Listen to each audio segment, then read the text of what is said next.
Well, the death toll is expected to rise in Indonesia's East Java province as emergency crews now shift their operation to recovery following the collapse of an Islamic boarding school on Monday. Abdul Muhari is a spokesperson with the Indonesian National Disaster Management Agency and joins us now from Jakarta. Abdul Muhari, what is the latest on the ground and what is the death toll and also the number of those missing? Okay, based on the data we got from the personnel in the field,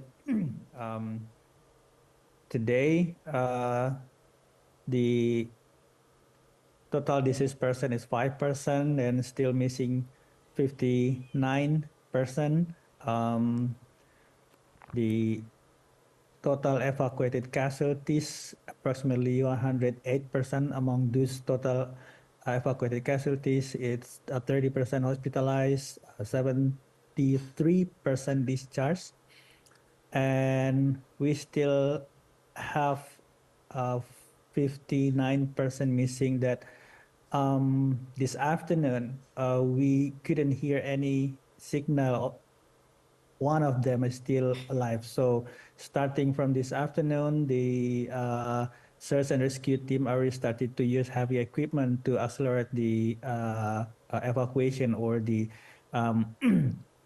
how can we find the bodies as soon as possible, because it's already the third day since the Monday. Yeah. Until now, how have rescue teams been trying to reach those missing? And did you say one more person you think is still alive under the rubble? The latest information that we got from the team in Sidoarjo, there is no more person that we still indicate alive under the rubbish.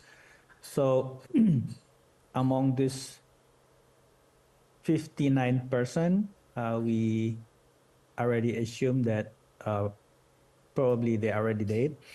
So we started to use the heavy equipment at 3 p.m. today to accelerate the evacuation. So we are not expecting no more life under the damaged collapse mosque at the Islamic boarding school. So now the search and rescue team already started to use heavy equipment to accelerate the process. How precarious is it for them trying to remove the debris and also the wreckage? I mean, with the heavy equipment, you also don't want to cause more damage and harm, right? Yes, since we don't, since we couldn't find any indication of the obvious 59% alive. So the team already asking permission from the parent of the student that we will start using the heavy equipment so we can accelerate the whole overall process. In the last 2 days, the main reason why we are not using the heavy equipment yet, that we still consider that still 5% alive under the rubbish. But this 5% already successfully evacuated last night. So we have no more argument not to use the heavy equipment, and the team already asking permission from the parents that also they agree with the idea for us to use the heavy equipment to accelerate the overall process. So from now on, we focus to accelerating the overall process, that we really should find the bodies of this 59% so we can give it back to the parents. Have there been any updates on the survivor who was pulled out of the rubble on Wednesday and taken to hospital? And also anyone else who has been hospitalized and remains there? Yeah, last night we successfully evacuated 5 students, actually seven students, but 2 of them are found already dead and 5 are still alive. And these 5 students currently already in the hospital to get appropriate treatment. None of them are really having serious injuries, but the other 2% having serious injuries in the body. So overall, they evacuated the student from the rubbish last night. Now in a good condition. Only one student still in the serious treatment because having a little bit severe injury on the leg, but not how to say, not really will cause of fatalities. And I understand it's mainly boys who remain missing. Tell us what activities were being carried out when the building collapsed? They're ongoing doing the Asar prayer. So the collapsed building occurred around 3 p.m. They're just starting doing the Asar prayer, and of course, when the Asar prayer conducted by the student, almost all of the students do the Asar prayer at the same time. So that's why almost all of the students from this Islamic boarding school affected by this event because they are conducting the Asar prayer at that time. And what do we know about the possible cause of the collapse?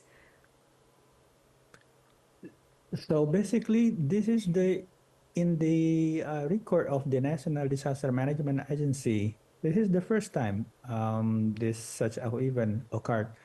There were no event triggering the collapse, no earthquake, no flooding, no landslide, no anything. Just collapse structures. When we discussed with the structural engineer from the nearest university, they said there's completely missing calculation on the structures, how the columns should be built, how thick the steel should be used.